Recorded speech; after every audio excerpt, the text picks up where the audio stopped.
নবীজির ওসিলা করে দোয়া করি। কেন করি? আমরা সকলে জানি যে আমরা গুনাহগার, খাতাকার, সিয়াহগার, জাফাকার মানুষ। আমাদের গুনাহের কারণে আল্লাহর পবিত্র দরবারে আমাদের দোয়া অনেক সময় কবুল হয় না। কি কারণে হয় না? আমাদের গুনাহের কারণে আল্লাহর পবিত্র দরবারে আমাদের দোয়া কবুল হয় না।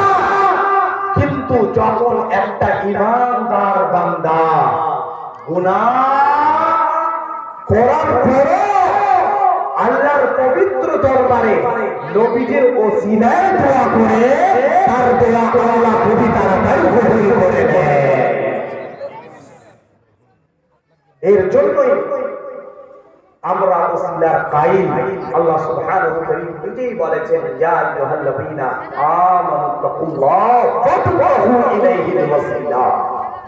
ও আমার বিশ্বাসী ইমানদার বান্দারা, তোমরা আমাকে ভয় করো আর আমার দরবারে ওসিলা খোঁজো।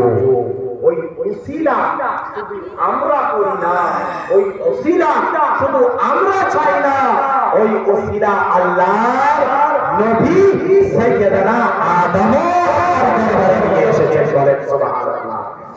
আদি পিতা আদম যখন